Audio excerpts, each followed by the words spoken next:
Olá pessoal, sou Rodrigo Xavier, estudante de Engenharia de Produção. Estou falando aqui em nome do nosso grupo. Vamos estar falando um pouco sobre o uso das ferramentas de qualidade, aqui no caso na gestão de controle de motores.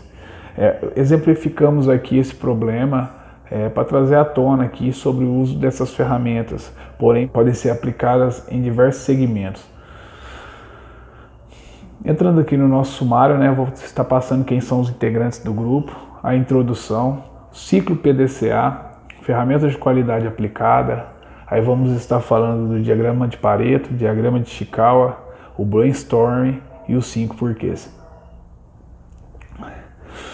Aqui o nome dos integrantes do nosso grupo aqui, Fábio, Gilmar, José Roberto, Marcelo, Raquel e eu, Rodrigo Xavier.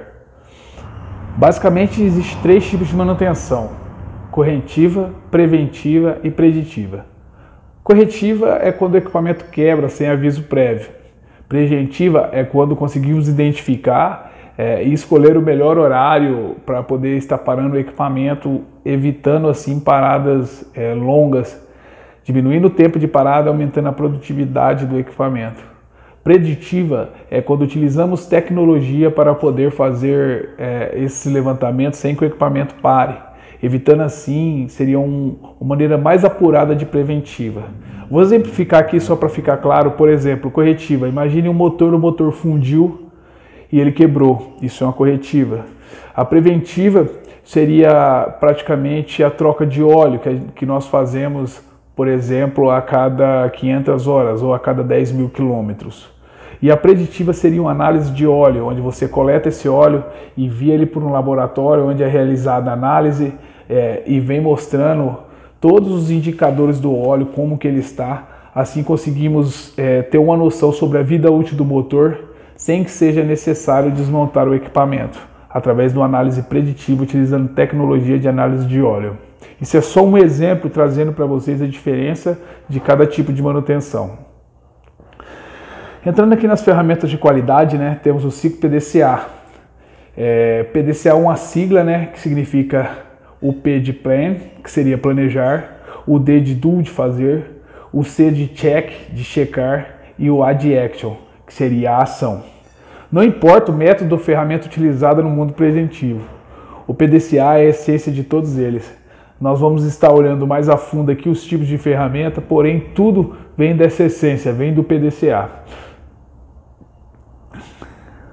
O MASP seria uma análise detalhada do PDCA, ou seja, quando a gente entra dentro de cada ação dentro do ciclo PDCA, planejar, fazer, checar e agir, identificando várias ações a serem tomadas, onde são identificados o problema, observamos o tipo de ação a ser tomada, fazemos análise, tomamos planos de ação, identificando as pessoas, o prazo, os responsáveis por cada ação, damos início à ação, verificamos a eficácia, criamos uma padronização e concluímos o final do estudo, chegando à conclusão de que se foi eficaz ou não aquele tipo de ação. Então o MASP nada mais é do que um detalhamento. É como se a gente pegasse o ciclo PDCA e descesse eles em cascata até chegar a esses níveis micro. Através do MASP, vamos identificar o tipo de ferramenta que é mais eficaz para usarmos independente da situação. Vai ter situação que utilizaremos, por exemplo, o Pareto, terá situações em que utilizaremos o Ishikawa, haverá situações em que utilizaremos as duas ferramentas, nada impede. Às vezes uma ferramenta acaba que completando e melhorando a eficácia da outra, chegando a uma conclusão mais precisa. O diagrama de Pareto trabalha na essência do 80-20, provavelmente você já ouviu falar. E ele é aplicado tanto na manutenção como em qualquer área de nossa vida. Eu acho bastante interessante, a questão do Pareto, porque ele pode ser aplicado em diversas áreas da sua vida. E a essência dele vem do quê? De que 80% dos seus resultados são provenientes de 20% dos seus problemas. Ou seja, se a gente identificar 20% dos problemas que mais afetam, um exemplo nesse caso, a nossa manutenção, a gente conseguirá aumentar nosso resultado em 80%. Então é bastante importante aqui a gente ter esses dados em mãos. Por isso tudo depende de ter um sistema limpo, de ter um sistema confiável para que possamos ter esse tipo de informação. Nesse caso aqui, está falando sobre o atraso na entrega e o atraso da transportadora, são os principais ali, teve mais número de casos, são os principais itens que afetam aí no caso a produtividade desse exemplo aí de Pareto que está aí. Ou seja, se você atacar esses dois indicadores, o atraso na entrega e o atraso na transportadora, você eliminará 80% dos seus problemas futuros aí. Também temos o Ishikawa. O Ishikawa também conhecido como escama de peixe. Ele trabalha em cima de 6 pilares, né, resultando no problema. No caso, o problema indicado é uma peça com defeito.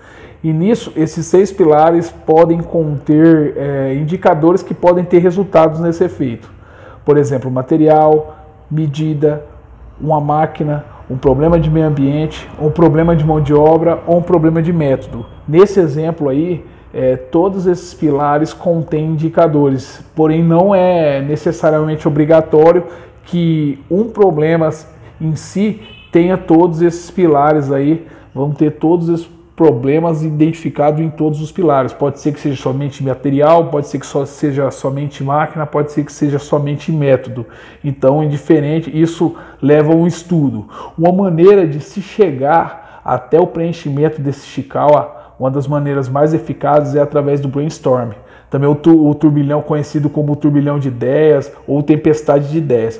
O brainstorm é uma ferramenta muito eficaz que consiste no quê? De reunir pessoas ali que possuem um certo conhecimento e subir todo tipo de ideia que for identificado para poder resolver aquele problema, independente do tipo de ideia. Às vezes se tem a impressão de que uma ideia não é eficaz, porém registrando todas essas ideias e não menosprezando nenhuma, talvez seja uma combinação para resultados incríveis. Teve um caso, né, conhecido aí do brainstorm, que citam um problema que tinha numa fábrica de pasta de dentes, onde houve várias reclamações de compradores que as caixas de pasta de dente chegavam vazias até lá. Então o pessoal pensou, como vamos resolver esse problema? Reuniram técnicos, foram atrás de robótica, equipamentos sofisticados que conseguissem identificar aquela falha antes dessa caixa de pasta de dente ir para a prateleira ou para o comprador. E numa ideia, no brainstorm, né, uma ideia de um simples colaborador da empresa, chegou ao resultado que se colocasse um ventilador ali no fim da linha da fábrica, estaria jogando fora todas as caixas que estivessem vazias por causa do peso. Então tá aí a importância do brainstorm. Dois fatos interessantes sobre o brainstorm, porque ele acaba motivando um pouco os colaboradores que se sentem importantes, né, porque tem a oportunidade de estar expondo suas ideias. Aparecer ser mais importante para a empresa, aparecer que as pessoas possam estar ouvindo as suas ideias, e isso acaba motivando ele. Outro ponto interessante é o fato de se ter várias ideias fora da caixa, saindo um pouco do padrão, já que ele se torna alguma coisa meio que extraoficial. Seria uma troca de ideias mesmo, um levantamento de ideias que levariam a um resultado, sem efeito colateral algum. Finalizando aí, né, chegamos na parte dos 5 porquês, que é outra ferramenta também de análise de solução de problemas, onde você vai estratificando, fazendo perguntas, e com as respostas dessas perguntas você vai levando até uma solução.